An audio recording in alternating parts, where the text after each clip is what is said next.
Selamat berjumpa kembali dengan saya Akhlakul Karimah dari SMA Negeri 1 Tegal Bimo, calon guru penggerak angkatan 3 Banyuwangi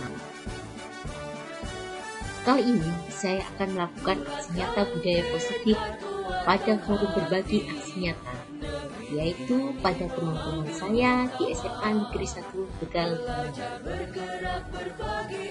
Mari kita simak paparan yang telah saya sampaikan kepada teman-teman sejawat saya. Assalamualaikum warahmatullahi wabarakatuh. Assalamualaikum warahmatullahi wabarakatuh.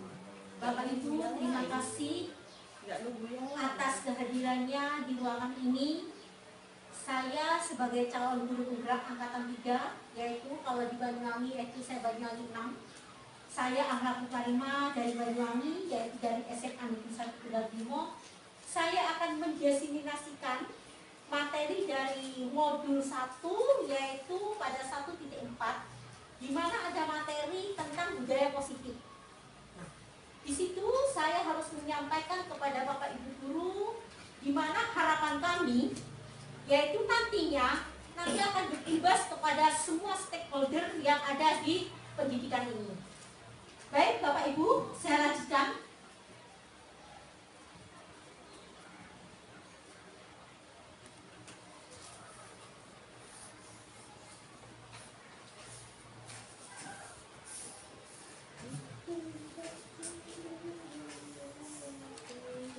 Salam bahagia.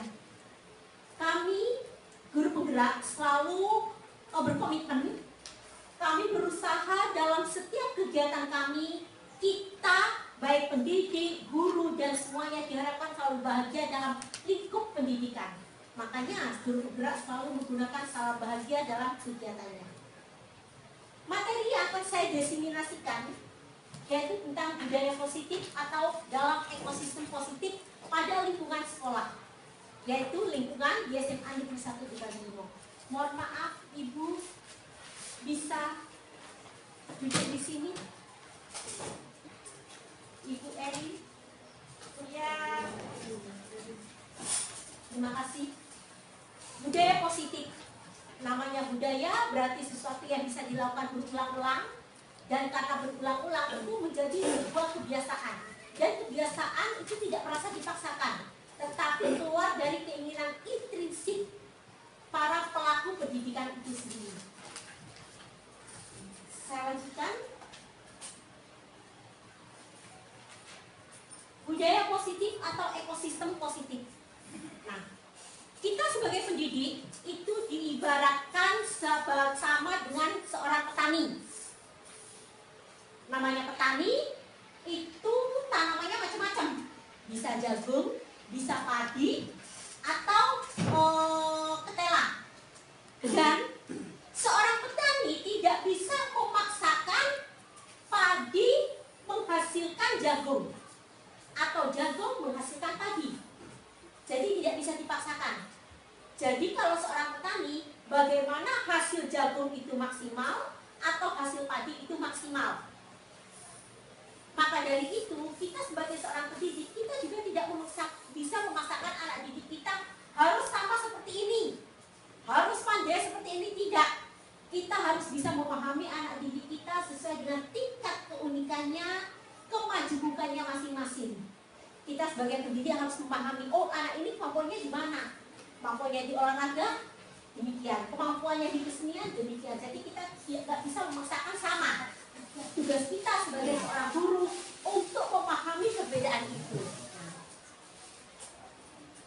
Kita sebagai seorang guru harus mengetahui kodrat anak kodrat alamnya dan mengikuti perkembangan zaman. Baik Bapak Ibu guru, sekarang saya kepada intinya, yaitu perubahan paradigma. Stimulus respon yaitu lawan teori kontrol. Pertama, ilusi guru mengontrol murid. Mohon maaf, saya sendiri demikian. Saya berusaha berubah dan semoga perubahan ini juga berimbas pada teman-teman yang lain. Seorang guru itu biasanya merasa punya power untuk mengontrol siswa, dan siswa pun tergantung, oh ternyata saya bisa dikontrol oleh guru saya.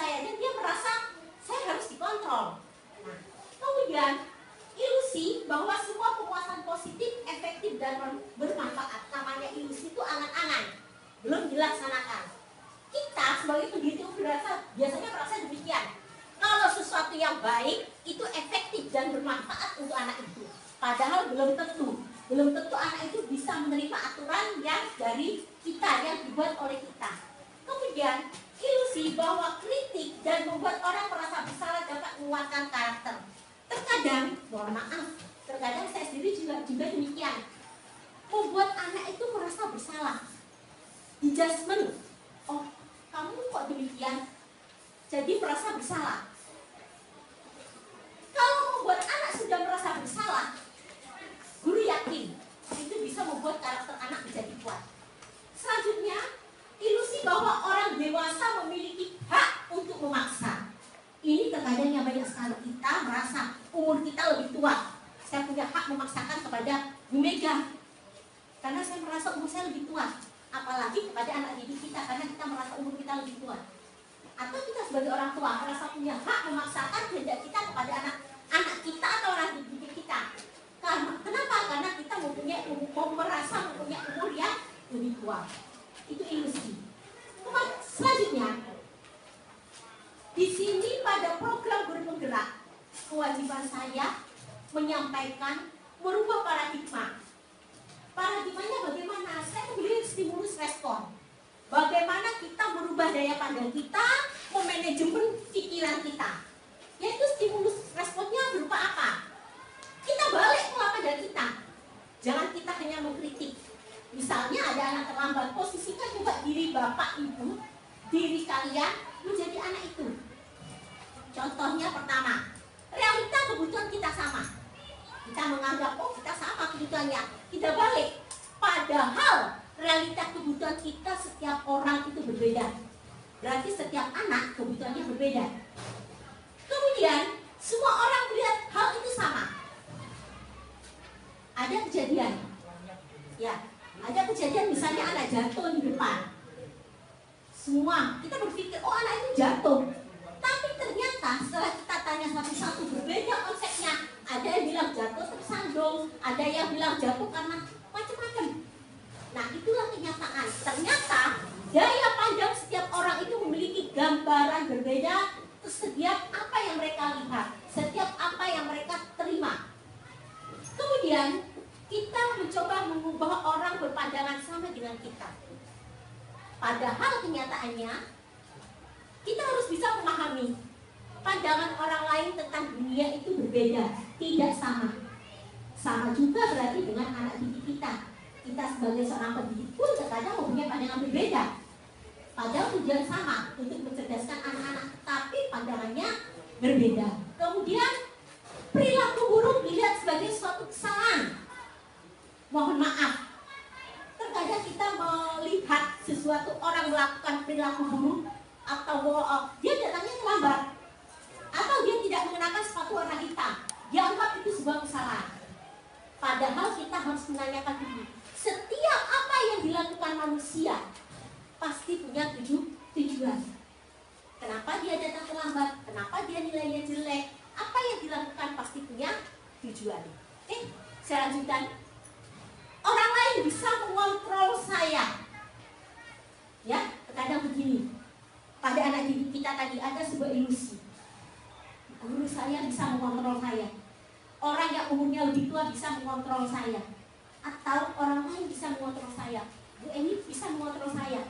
Atau Bu Ika punya bisa mengontrol saya. Karena Bu Ika adalah pimpinan saya. Bisa, tetapi kita ubah paradigma itu. Tidak ada seorang pun bisa mengontrol saya, bisa mengontrol hidup saya. Yang bisa mengontrol saya, hidup saya, cuma saya sendiri. Kemudian saya bisa mengontrol orang lain. Itu terkadang jika kita punya power, ya, sebagai guru saja saya merasa punya power kepada diri saya bisa mengontrol diri saya. Hilangkan paradigma itu, ya. Jadi Anda tidak bisa mengontrol orang lain. Orang itu hanya bisa mengontrol dirinya sendiri. Kemudian pemaksaan ada pada saat bujukan gagal. Misalnya begini, Anda membuat sebuah aturan tidak ditaati karena bapak ibu merasa umurnya lebih tua maka Bapak Ibu menggunakan pemaksaan terhadap semua itu. Karena apa? Aturannya gagal diterapkan. Kemudian model berpikirnya menang kalah. Kalau saya berkompetisi, saya harus menang, dia harus kalah. Itu harus dihilangkan. Karena apa? Kita harus punya prinsip, kita harus menang bersama. Makanya ada istilah, kita maju bersama, hebat semua. Kita harus menang semuanya. Enggak ada. Ada yang menang, ada yang kalah. Tidak. Saya lanjutkan. Konsep disiplin positif dan motivasi. Seperti biasa, di sini ada kata disiplin, yaitu dari bahasa Latin. Sedangkan disiplin itu berasal dari akar kata, yaitu disiplin atau murid. Kalau kita melakukan disiplin, berarti ada pengikut. Mohon maaf, Bapak Ibu, Ibu Erna, Pak Anang, bisa di depan. Oke? Pasti ada pengikut. Nah, ketika mendengar kata disiplin, apa yang terbenang di benak Bapak Ibu? Yang terbayang? Apa yang terlintas? Kebanyakan orang akan menghubungkan kata disiplin dengan kata-kata tertib. Ya, disiplin itu dengan kata-kata tertib. Ya, hukuman. Padahal hukuman itu tidak boleh. Hukuman itu alternatif terakhir. Kalau bisa malah jangan sampai kita melakukan hukuman. Bapak Ibu, ada sebuah kata-kata bijak dan sangat bijak sekali, dan itu merupakan filosofi dari Ki Hajar Dewantara, yaitu di mana ada kemerdekaan, di situ harus ada disiplin. Banyak teman-teman, mohon maaf, terkadang salah mengartikan merdeka belajar, salah mengartikan kemerdekaan. Dipikir seenaknya, tidak. Ya, di mana ada kemerdekaan, di situ harus ada disiplin yang kuat. Sungguh pun disiplin itu bersifat self-disiplin. Apa itu self-disiplin? Disiplin itu harus dimulai dari diri sendiri. Jika Bapak Ibu atau kita sebagai stakeholder ingin mendisiplinkan lingkungan sekolah, berarti pertama harus mendisiplinkan diri sendiri. Itulah yang dinamakan disiplin. Karena kita sebagai seorang praktisi dan kita berada dalam institusi, kita merdeka melakukannya. Merdeka dalam arti apa? Saya harus bisa mengkontrol diri saya harus bisa mendisiplinkan diri saya. Jikalau Bapak Ibu tidak bisa mengontrol diri sendiri, berarti ada penguasa yang harus mengontrol Bapak Ibu. Ada penguasa yang harus mengontrol. Jadi misalnya, saya punya atasan, kurikulum saya nggak bisa tepat waktu mengajar masuk kelas. Jika saya ditegur oleh kurikulum saya, Bu, waktunya ngajar, itu harus memang dilakukan. Karena apa? Saya nggak bisa mengontrol diri saya. Berarti saya punya paradigma, saya nggak bisa mengontrol diri saya. Berarti saya harus dikontrol oleh orang lain. Demikian. Itulah yang namanya merdeka, kemerdekaan dalam menjalankan diri kita. Yang dimaksud merdeka, kita merdeka mengontrol diri saya. Jangan sampai saya dikontrol oleh kurikulum saya. Maka dari itu, kalau nggak bisa dikontrol, kontrol diri saya sebagai pendidik. Baik, saya lanjutkan. Teori motivasi. Saya melakukan ini pasti ada motivasi. Saya punya keinginan. Ya. Pertama keinginannya, misalnya ada 3 teori motivasi. Pertama, untuk menghindari ketidaknyamanan atau hukuman. Saya melakukan ini karena saya takut dihukum oleh guru saya. Saya melakukan ini karena saya gak nyaman. Satu sekolah semua buat RPP, masa saya sendiri gak buat? Wah, saya merasa gak nyaman, saya risih. Nah, motivasi ini baik, tetapi motivasi ini sifatnya hanya sebentar. Karena hanya ada efek dari efek eksternal. Karena merasa gak nyaman loh, ada pengawas. Nanti dimarahi oleh kurikulum saya, berarti itu adalah motivasi eksternal. Kemudian, untuk mendapat imbalan atau penghargaan dari orang lain, saya membuat RPP, saya mengajar karena saya mendapatkan reward. Efeknya apa? Jika seseorang melakukan sesuatu hanya karena mendapatkan reward, dia akan kecewa matinya. jika dia tidak mendapatkan reward sesuai keinginannya. Berarti itu adalah motivasi eksternal. Selanjutnya, untuk menjadi orang yang mereka inginkan, menghargai diri sendiri dengan nilai-nilai yang mereka percaya. Bapak Ibu, mohon maaf, coba genggam Bapak Ibu. Monggo genggam tangan. Genggam. Bayangkan di tangan Bapak Ibu itu ada sesuatu yang sangat berarti dan bernilai sangat tinggi. Bayangkan, entah apa itu. Oke, pertanyaan saya, jika saya meminta sesuatu yang berarti itu, boleh tidak, Bu? Boleh. Oh, tidak boleh. Oke. Pak Anan, boleh tidak saya meminta? Nggak boleh. Oke, kenapa alasannya tidak boleh, Pak Anan? Boleh meminta. Boleh. Kenapa, Bapak? Ikhlas. Ikhlas. Ya. Kenapa kok tiba-tiba ikhlas kalau diminta oleh saya?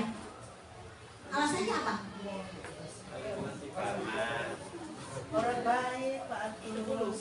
di ajaran kita diajarkan karena di agama kita diajarkan bahwa sesuatu ketika dibutuhkan orang lain kita dengan ikhlas memberikannya walaupun itu hanya berat untuk kita. Baik, terima kasih. Ternyata ada beberapa jawaban. Ada Bapak Ibu yang berkata bahwa sesuatu dalam agama kita yakin itu bernilai, tidak mau diberikan kepada siapapun. Tetapi oleh Bapak Agus bilang dia mau memberikan karena sebagai sesuatu maka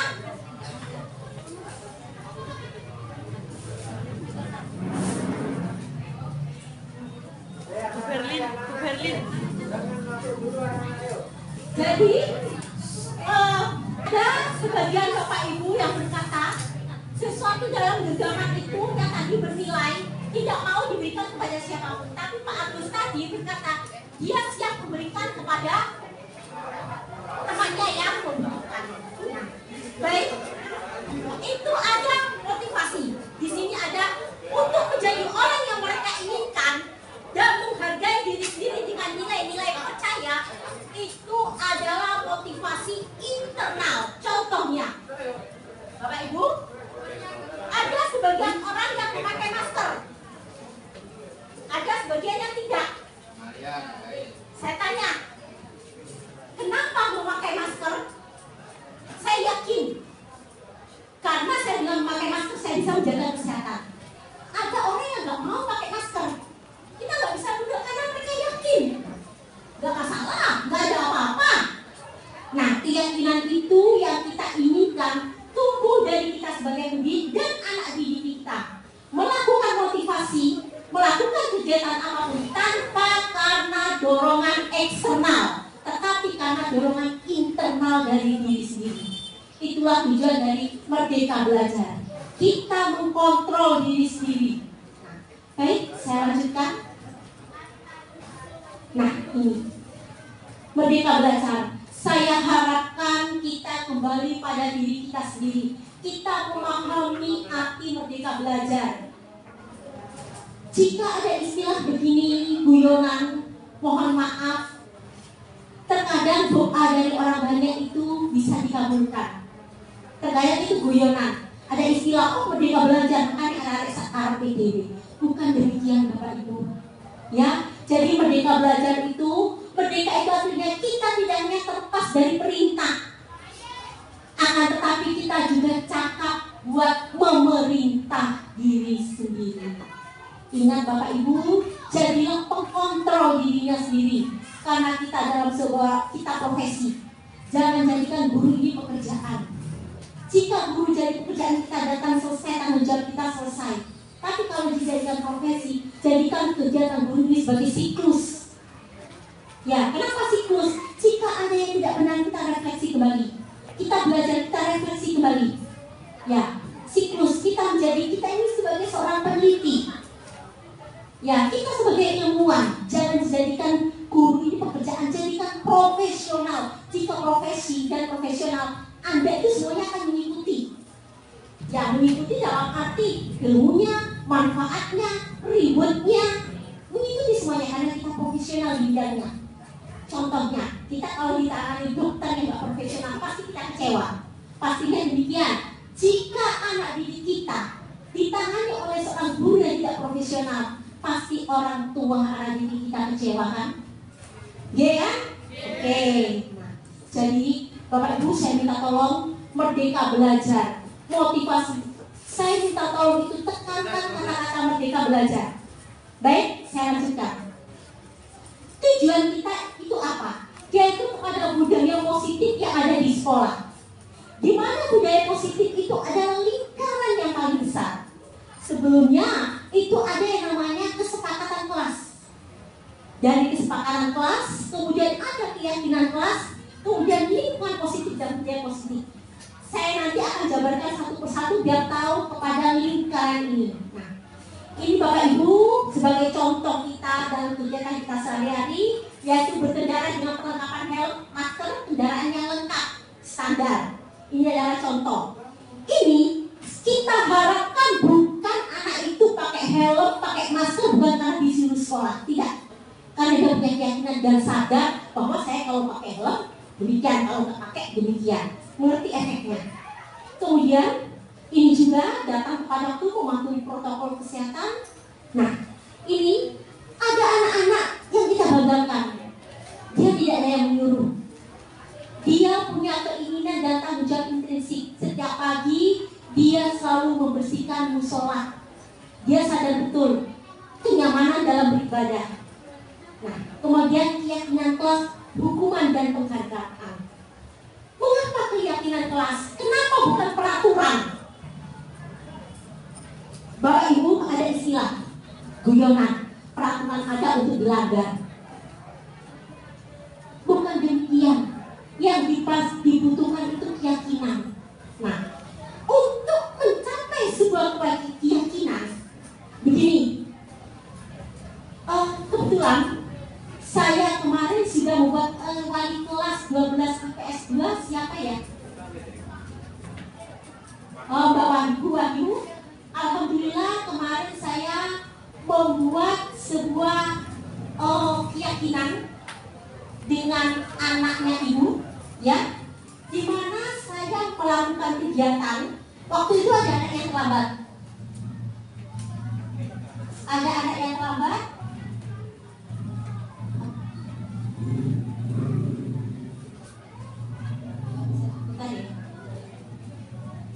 Nah, jadi ada anak yang terlambat. Saya di sini membuat sebuah keyakinan, membuat peraturan. Saya panggil, saya tanya, kenapa terlambat? Dia bilang jujur, saya tertidur. Ya, saya tertidur. Kemudian saya datang lagi pada putra ibu yang namanya Fajar. Saya lihat, kenapa nggak membuat tugas? Dia diam. Alasannya apa? Dia diam. Ya, saya masih belum tahu apa alasannya. Ya. Kemudian saya lanjutkan lagi ke PPT saya. Nah, di sini. Di sini kenapa kok bukan sebuah peraturan? Kenapa keyakinan? Karena keyakinan akan lebih memotivasi seseorang dari dalam atau memotivasi secara intrinsik. Seseorang lebih tergerak dan bersemangat untuk menjalankan keyakinan daripada hanya sedang mengikuti peraturan. Baik, saya lanjutkan dulu. Ini ada sebuah, saya ceritakan kemarin, ada sebuah kesepakatan yang saya buat di kelasnya Ibu Wahyu. Hasilnya demikian. Kesepakatan ini yang buat anak-anak sendiri. Oke, silakan buat sendiri. Berarti jika dilanggar, berarti apa konsekuensinya? Bukan hukuman. Kesepakatannya dia kalau saya melanggar demikian. Ternyata di kelas itu setelah saya buat kesepakatan kelas itu diambil kesimpulan. Begini kesimpulannya, ini real sekali Bu. Jika terlambat datang ke sekolah dengan alasan tidak masuk akal dan dibuat-buat, siap untuk meresum dengan tulisan tangan 1 kompetensi dasar. Itu kesepakatan yang saya ambil di kelasnya Bu Wahyu. Jadi mereka jika terlambat dia siap meresum 1 KD dari mapel saya. Kemudian yang kedua, jika tidak mengerjakan tugas, siap untuk mempresentasikan materi mapel tersebut di depan kelas. Itu belajar kemarin. Oke. Kemudian ada lagi Dani, kalau nggak salah Dani apa Doni, dia banyak bolongnya.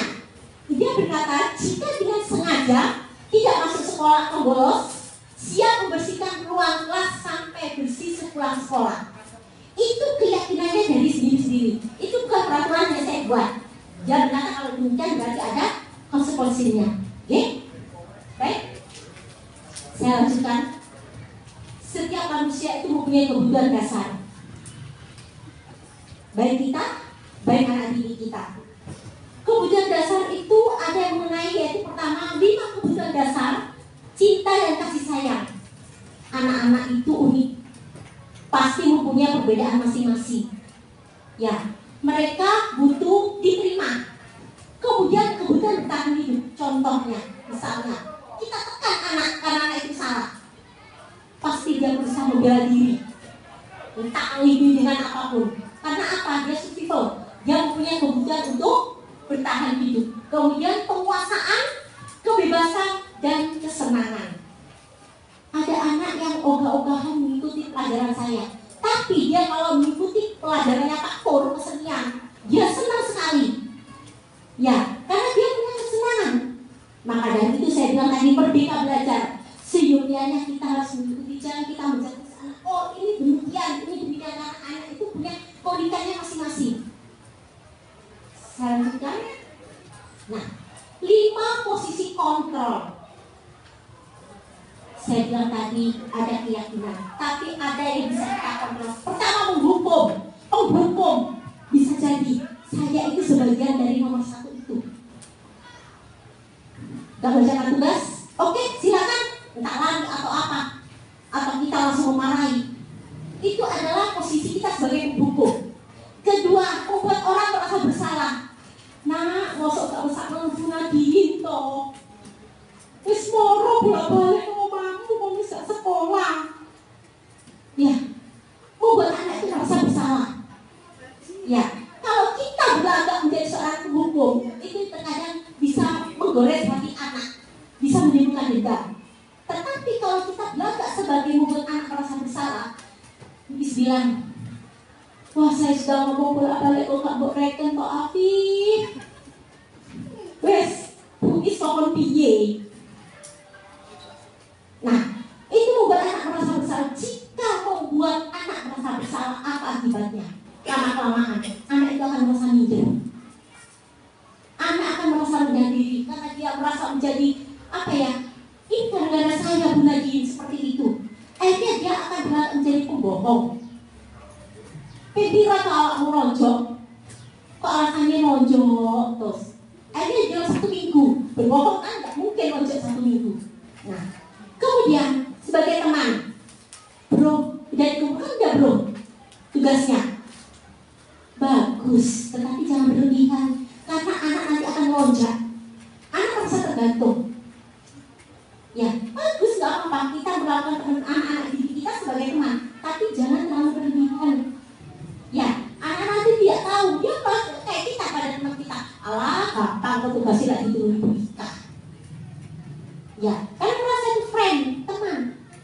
Nah, kemudian monitor atau pemantau. Nah, inilah kita sebagai seorang guru, usahakan posisi kita sebagai demikian. Tapi ingat, kalau kita menjadi monitor atau pemantau, saya bilang kita harus sudah memberikan stimulus respon.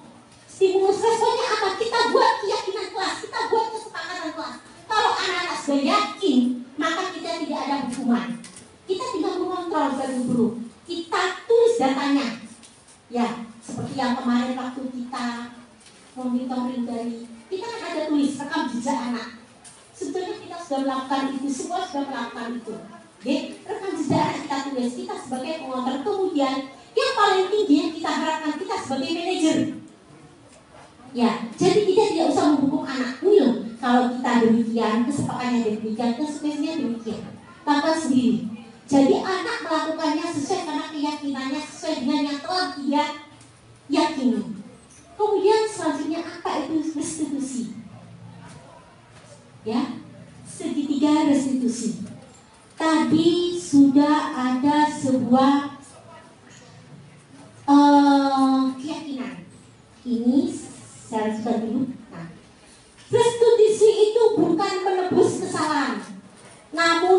belajar dari kesalahan. Misalnya, kalau saya tidak mengerjakan tugas, kemudian saya presentasi, impas kesalahan saya. Bukan demikian. Jadi sebuah kesalahan itu nggak bisa ditebus, nggak bisa dibilang impas. Tapi karena kamu salah, maka belajarlah dari kesalahan itu. Nah, kemudian restitusi memperbaiki hubungan. Jangan sampai anak melakukan kesalahan, kemudian terjadi renggang pada anak itu, terjadi renggang dengan teman kita karena ada kesalahan. Kemudian restitusi adalah tawaran bukan paksaan. Kemudian menuntun melihat ke dalam diri, kebutuhan dasar, kemudian fokus pada solusi. Ini semua adalah restitusi. Bapak Ibu, sampai sini mungkin ada masukan untuk saya atau pertanyaan untuk saya. Monggo saya persilakan. Monggo Ibu, kurikulum. Pak Rino.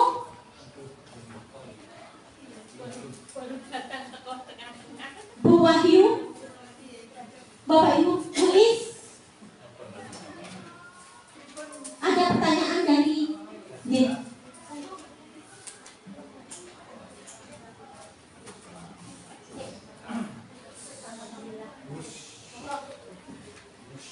Terima kasih atas waktunya untuk Ibu dulu.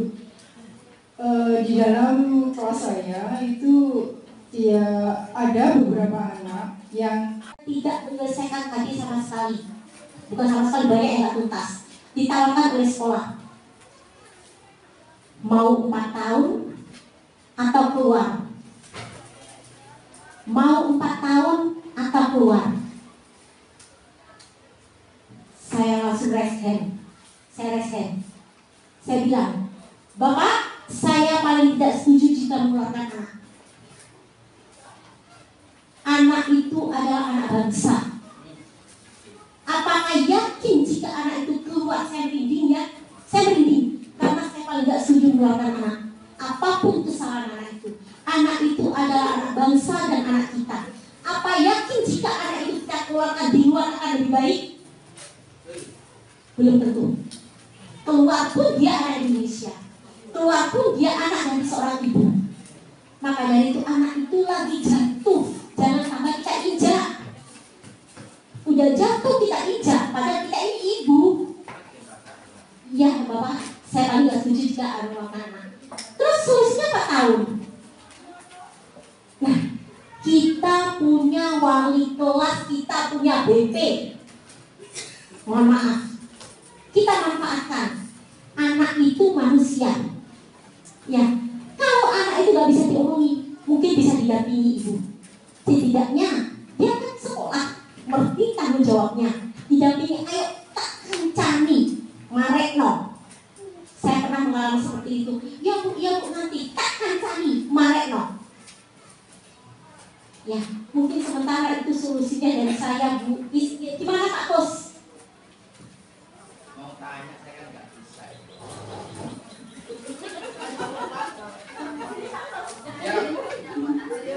Terima kasih Pak Bos.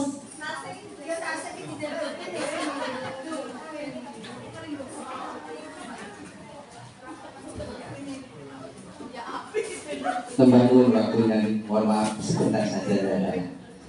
Ini pertanyaan ini berangkat dari ketidakmampuan saya, maklum karena memang saya sangat junior, begitu gitu. Pertanyaan saya sederhana, ini juga berangkat dari pengalaman Bu Guru, tentang makna dari mencerdaskan kehidupan bangsa, begitu. Ini saya kira juga masih dalam lingkup kita sebagai pendidik, begitu.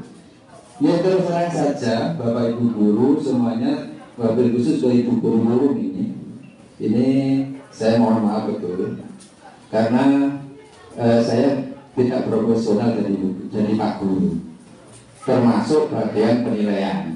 Ini jujur saya. Ini berangkat dari sejarah dulu, begitu. Dulu itu saya kencang terhadap nilai, terhadap apapun itu saya koreksi betul dan sebagainya. ketika suatu saat dulu itu dalam forum itu sudah disepakati ya, tentang bukan berarti kita menghambat siswa. Pada waktu itu argumen kita adalah siswa itu tidak layak di kelas tingkatan yang lebih tinggi karena dari kelakuannya, karena dari nilai-nilai yang lain juga banyak yang tidak memenuhi syarat. Pada zaman itu kan masih afektif, C-nya nggak boleh berapa, kognitifnya nggak boleh berapa, begitu ya. Kalau sekarang sudah beda.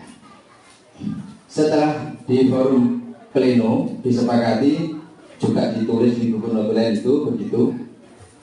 Ternyata ada kepentingan lain, ada kepentingan-kepentingan tertentu yang mana ada pihak-pihak yang menekan pimpinan. Akhirnya tanpa ada sebuah musyawarah lagi, anak-anak yang dinyatakan tadi itu tidak tuntas, tidak layak dinaik berikutnya, dengan serta-merta tiba-tiba berada di tingkatan yang lebih tinggi. Bahkan Bapak BP yang menempatkan di lembaga kami itu, Bapak BP yang menempatkan anak itu di kelas mana itu bingung sendiri, karena anak nuntut berada di kelas yang lebih atas, absennya tidak ada. Tiba-tiba seperti itu. Nah, itu pertama yang menjadikan awal termasuk saya akhirnya koyoke tanpa guna. Duit tenanan ngoreksi, terus bimbing arek sing gak disiplin, sing sampai guru yo wani yo diseneni yo. Seperti itu akhirnya moro-moro munggah karepe dhewe. Dan yang rutinitas dalam tahunan, dulu zaman UNAS, tahunan terkadang bertolak belakang dengan hati nurani kita. Selaku pengawas, kadang-kadang dikasih masukan, wis pokoknya aja roh, arek HP yo kapan meneh nulung anak bangsa. Apa seperti itu yang dimaksud dengan mencerdaskan kehidupan bangsa itu? Apa seperti itu? Ini berangkat dari ketidakmampuan saya, pertanyaan saya, nambah nuwun. Baik, terima kasih. Mohon izin Bu Kurikulum G, kalau saya salah mohon diluruskan. Bapak, untuk mencerdaskan anak bangsa bukan kita menjerumuskan anak kepada sesuatu yang tidak benar.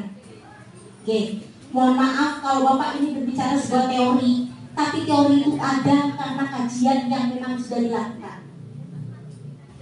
Kalau menurut saya pribadi sebagai pandangan saya, lakukanlah, jangan sampai Bapak mau dikontrol oleh siapapun. Bapak hari nanti Bapak bagaimana, Bapak mau ngasih berapa itu pun berikan. Tetapi Bapak harus punya ekspresi. Apakah anak itu sudah dididik? Apakah saya sudah kembali lagi pada diri saya? Anak ini nilainya jelek. Jangan-jangan metode saya yang salah. Jangan-jangan pendekatan saya yang salah. Ya, jangan-jangan cara saya yang salah. Misalnya begini, ada anak gak suka bahasa Inggris, gak bisa ngapa-ngapain, gak bisa, anak itu sukanya bal-balan tok. Nah, bagaimana? Kan bukan gampang ya. Hei, bal itu apa bahasa Inggrisnya? Gawang itu apa bahasa Inggrisnya? Ya, nah dari situ Bapak sudah bisa memberi indikator penilaian. Anak itu saya rasakan merasa gini, karena saya sukanya bal, sepak bola, dia akan berusaha mengerti. Kemudian Bapak bilang tadi ada kepentingan tertentu yang menekan siapa saya tidak tahu ya, menekan agar anak itu tiba-tiba naik BP-nya, aku tidak mengerti. Kita kembali pada diri kita sendiri. Kita sebagai profesi, kita kembali pada diri kita sendiri. Jangan orang lain. Kalau kita berpikir orang lain itu bisa kita kontrol, terkadang kita tidak bisa mengontrol orang lain. Kita tidak bisa mengontrol, mohon maaf, saya tidak bisa mengontrol kurikulum, saya tidak bisa mengontrol Sapras, saya tidak bisa mengontrol Bapak pimpinan tertinggi saya. Berarti saya harus mengontrol saya lakukan budaya positif saya. Jika anak itu memang harus tidak naik jenjang menurut mata pelajaran Bapak, ya yakini saja. Udah, biarin saya masih nilai 70 ya udah, karena itu keyakinannya Bapak. Ingat ya, keyakinan. Sudah ada keyakinan, Bapak udah yakin, tapi didukung dengan fakta-fakta dan bukti-bukti yang konkret. Kemudian tiba-tiba berubah. Siapa yang merubah nilai saya? Kalau saya tidak mau berubah, ya sudah, gak apa-apa, Bapak yakin. Ya, Bu, kenyataannya Bapak Ibu, Bapak sendiri, Pak Kusardono, yakin bahwa Bapak itu tidak terkontrol oleh siapapun, dan jika anak itu tidak naik ke jenjang selanjutnya, sah kan ya Bu? Boleh kan? Boleh. Yang penting, mohon maaf, jangan sampai mengeluarkan anak. Ya, mohon maaf, jangan sampai mengeluarkan anak jika memang itu tidak insidental sungguh dan tidak betul menyangkut hal-hal yang tidak bisa kriminal atau semuanya. Itu pun jangan sampai mengeluarkan anak. Dari pertanyaan Pak Kus tadi, memang kelihatannya ada muatan politis.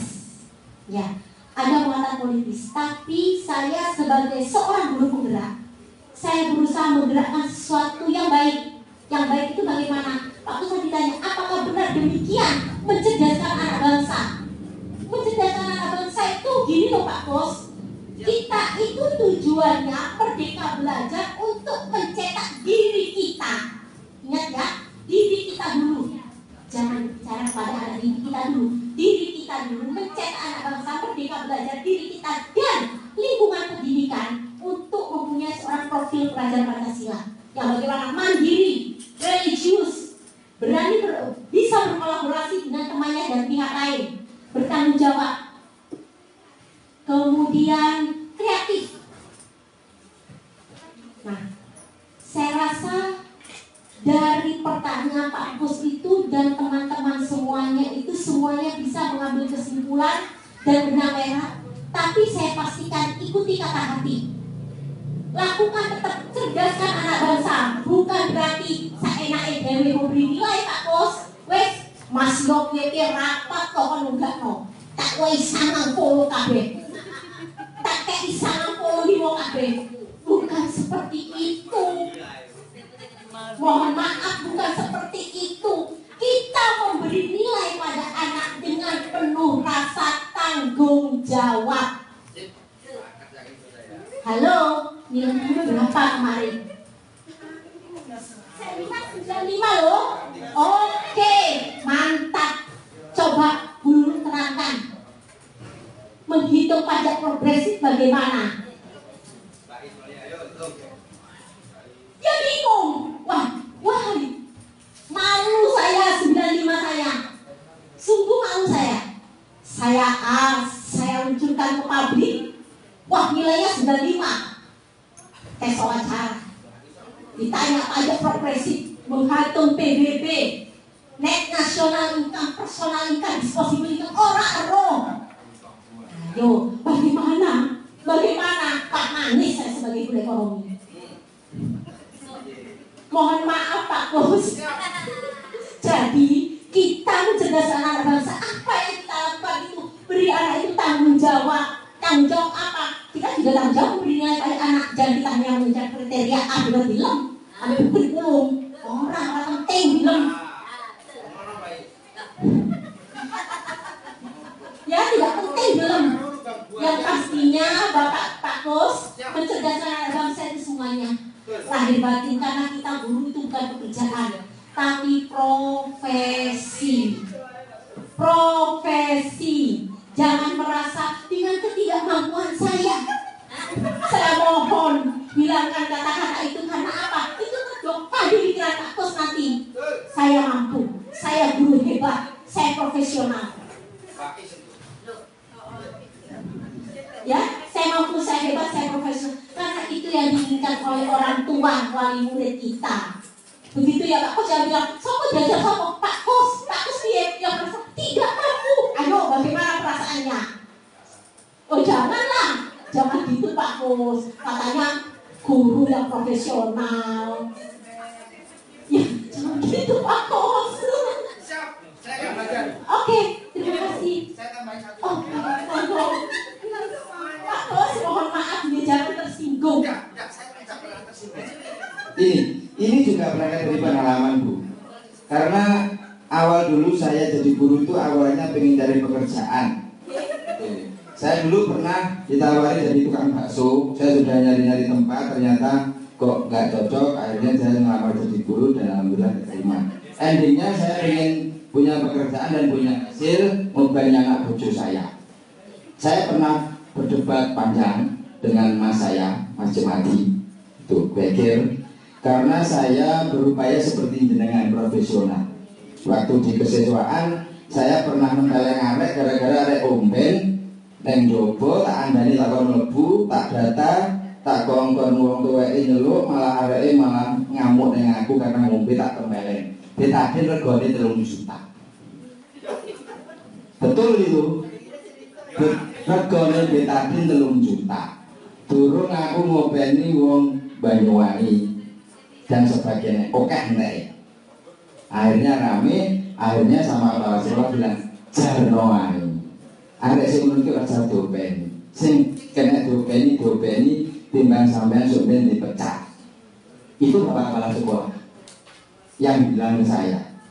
Bahkan saya sampai golek backingan wong DPR. Pak Robi Kasar tak telepon karena saya sampai dilaporkan di visum juga. Nama saya meh mlebu koran, meh terkenal aku. Gak sido tapi regane betadin 3 juta durung liya-liyane. Gajiku mentek. Terus kon piye? Karepku padahal cuma pengen tak data, tak celuk, tibake koyo ngono iki mengedane aku disende-sende ya nesu to. Aku tuwek. Aku burule ta ono. Nyende-nyende misu-misu tak tempiling pisan pecah visum. Itu yang terjadi. Terus yang dunia profesionalis sing kaya apa? Sun. Mohon maaf ya Pak Kus, kayaknya Pak Kus mulai emosi deh. Saya begini saya. Pak Kus, jujur saya memang tidak sampai kerana di sana. Saya jujur saya akui saya tidak mampu untuk menyelesaikan hal itu. Ya, kalau masalah yang seperti Pak Kus hadapi tadi, masalah yang katanya tadi menempeleng anak dan sebagainya, saya rasanya kok saya juga merinding, saya juga takut, saya juga membayangkan. Yang saya maksud profesional di sini Pak Kus, tadi Pak Kus katanya asesmen penilaian, iya kan? Pak Kus tadi tanya asesmen penilaian. Jadi saya ngomong juga asesmen penilaian tentang profesional. Kalau masalah hukum penempelengan dan semuanya, kita juga harus melihat konteks kesalahannya. Ya Bapak ada melihat konteks kesalahannya atau bagaimana saya bilang. Kalau sudah berbicara muatan politis, kalau sudah berbicara muatan politis katanya Pak Kusani, regane betadin 3 juta. Wah mendekat ke saya juga sempat kaget, takut saya. Wah Pak Kus kayaknya emosi ke saya. Saya mohon maaf, saya tidak punya niat apa-apa Pak Kus. Alhamdulillah saya berpikir tadi Pak Kus saya pernah ngelamar dari tukang bakso, semuanya hanya ngelamar dari guru keterima. Kalau sudah keterima, saya tidak menggurui. Mohon maaf. Tapi yang pasti semoga saya sendiri kembali ke saya Pak Kus. Semoga saya juga menjadi seorang profesional dan teman-teman juga menjadi seorang profesional Pak Kus. Saya mohon maaf banget saya tidak bisa memberi tanggapan kepada Pak Kus tadi karena saya bilang takut, saya tidak takut, tapi saya kok pikiran saya kemana-mana ya. Mungkin ada Pak Agus yang bisa memberi tanggapan. Pak Agus? Iya, ya kayaknya guru laki-laki ini bagaimana Pak Agus tanggapannya? Bantu saya, bagaimana tanggapannya Pak Agus tentang masalahnya? Terima kasih atas kesempatan yang diberikan kepada saya. Saya sedikit memberikan bukan tanggapan tapi juga pengalaman yang sama barangkali ya. Kalau saya dulu di Muncar memang di bawah pohon bambu itu, kalau nggak salah itu ada sekitar 6 anak. Waktunya upacara hari Senin, kok botol harus keliling dia, tak sikat itu semua 5 delosok kabeh itu. Tapi langsung BP, langsung saya suruh buatkan surat, panggil orang tuanya, justru malah gini kalau orang Madura.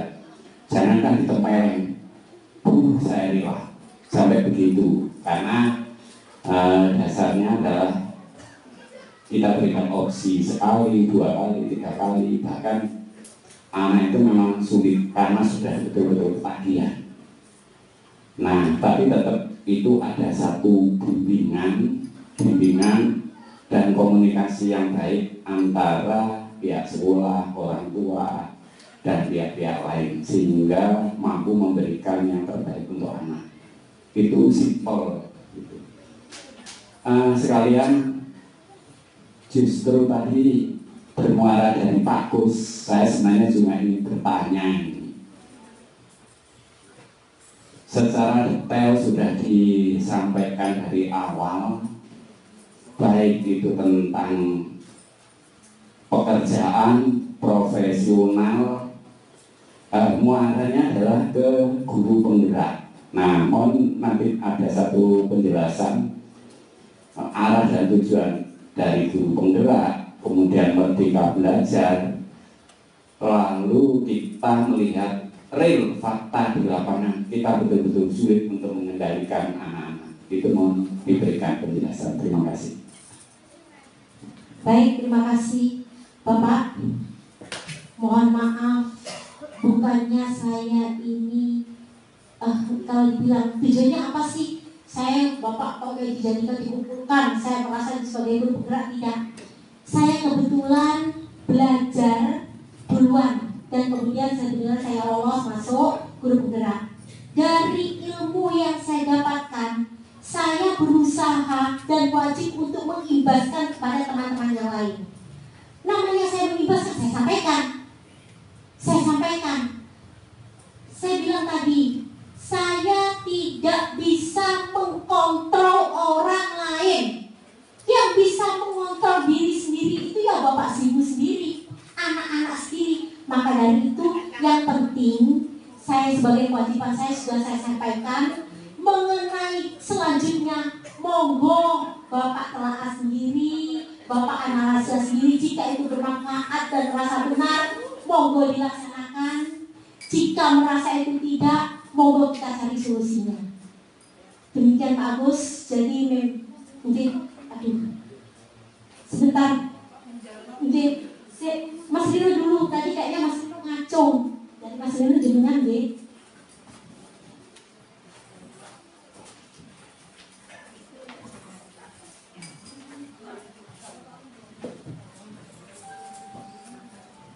Terima kasih atas waktu yang diberikan. Ada 3 poin pokok yang saya catat Bapak Ibu, dan saya berterima kasih tadi saya sudah dijelaskan, bahkan saya catat salah satu keynote di sini, yaitu guru bukan sebagai pekerjaan, tetapi profesi. Itu sangat dalam sekali bagi saya, karena profesi itu tidak bisa dipelajari dalam waktu singkat untuk menjadi profesional. Tetapi panjenengan, kita semua di sini sudah diakui sebagai guru profesional Bapak Ibu, sehingga kita layak mendapatkan tunjangan dan lain sebagainya. Dan mohon tunjangan tersebut kita buat layak, untuk diri kita sendiri maupun untuk keluarga kita. Dan terima kasih yang berikutnya, yaitu tentang keynote yang saya catat, yaitu mencerdaskan kehidupan bangsa. Sangat dalam sekali yang tadi yang dari Bu Lulu jelaskan. Dan yang ketiga Ibu, yang saya tanyakan ini, tadi Bu Lulu sudah menjelaskan tentang keyakinan kelas. Jadi saya tulis di sini keyakinan kelas versus peraturan kelas. Yang saya tanyakan, memang saya pernah lihat itu Bu Lulu nyuting siswa satu persatu ketika tidak mengikuti pelajaran di sini, siswanya itu divideokan sebagai bukti. Dan yang saya tanyakan bahwa Ibu Lulu, bagaimana poinnya? Istilahnya kalau misalkan pertandingan itu poinnya antara keyakinan kelas dengan peraturan kelas tersebut terhadap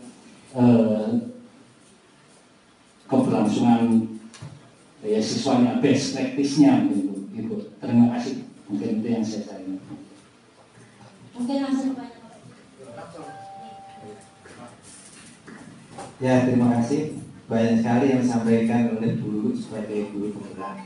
Kita terima kasih kepada Bu Lulu ya, karena satu-satunya di SMA Tegal Lima itu yang menjadi guru penggerak adalah Bu Lulu ya. Dan guru penggerak ini adalah banyak ilmu yang didapat terkait masalah pendidikan, kemajuan pendidikan yang ada di sekolah.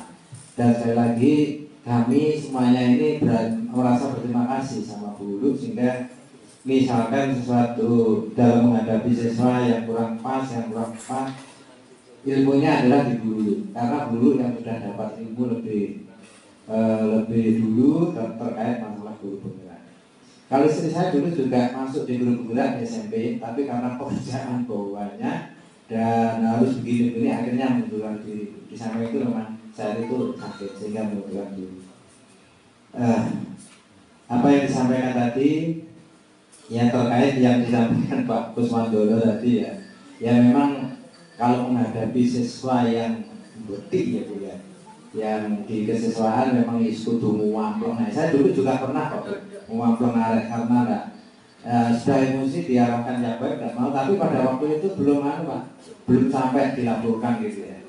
Ya saat yang disampaikan oleh Pak Kusmandono itu karena dipermasalahkan akhirnya sampai ke ya ditingkatkan ya Pak ya bermasalahnya.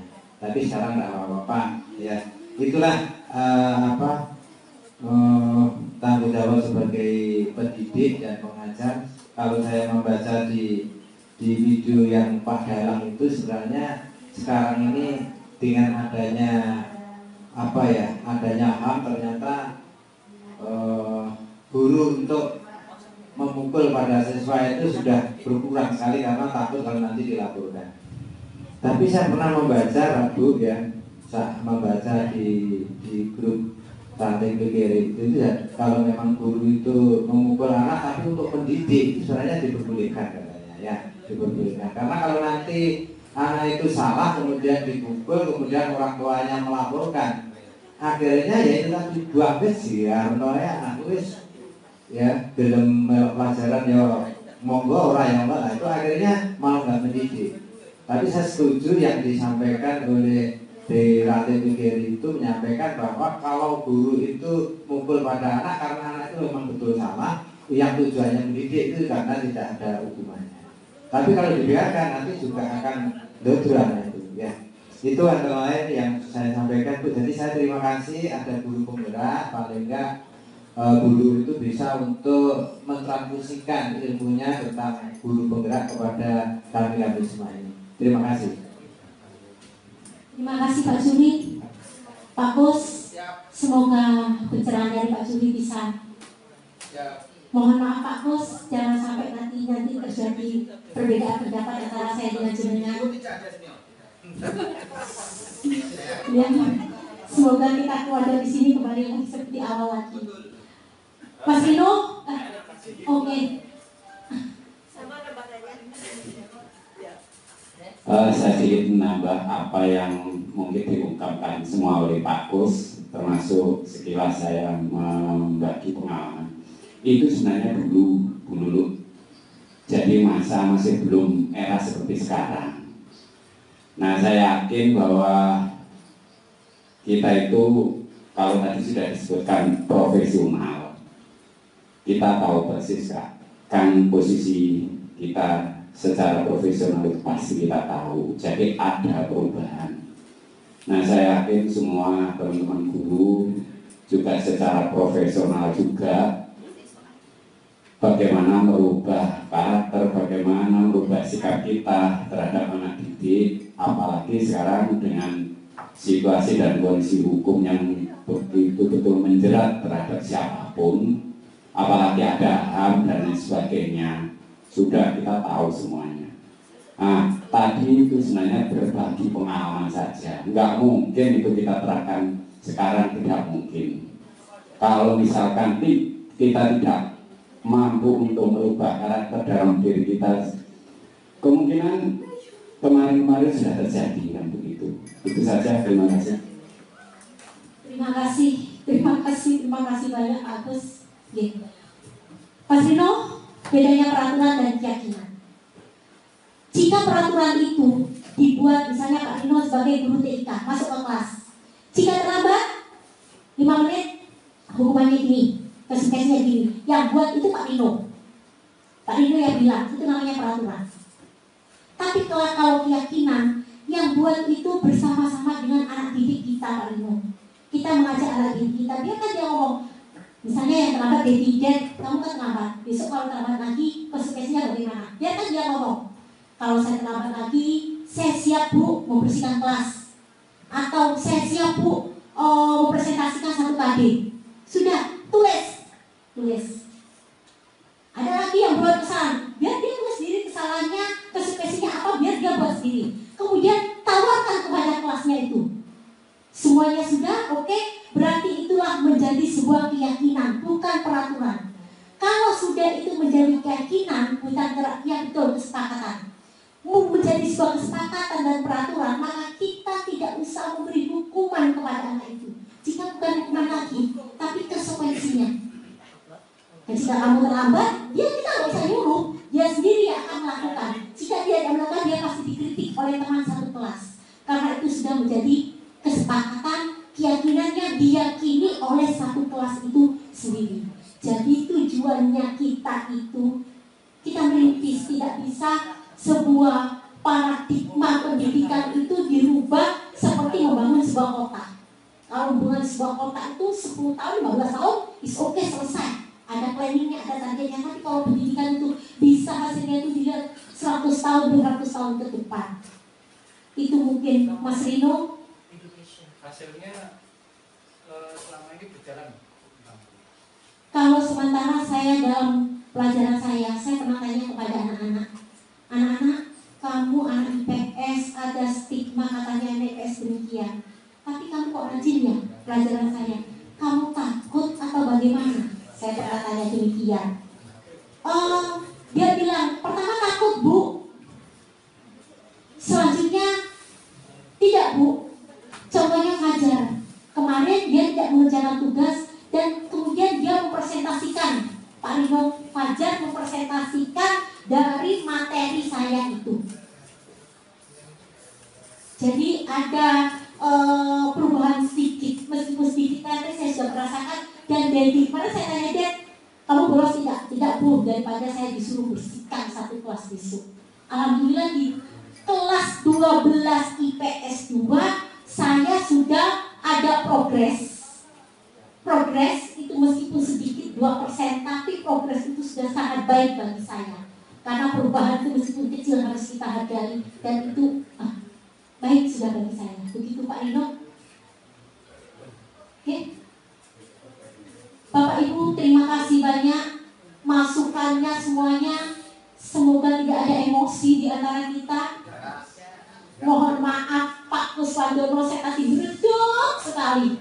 Pak Kuswandono, sungguh saya berdek, jujur. Oke?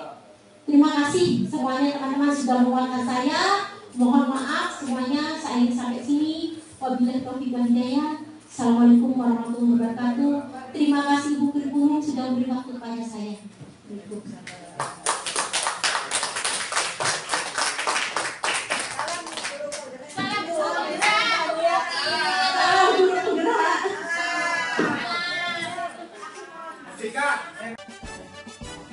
Demikian telah kami sampaikan forum aksi nyata tentang budaya positif kepada teman-teman sejawat saya di SMA Negeri 1 Tegalguru. Semoga bermanfaat. Salam guru penggerak, mengabdi dengan ikhlas.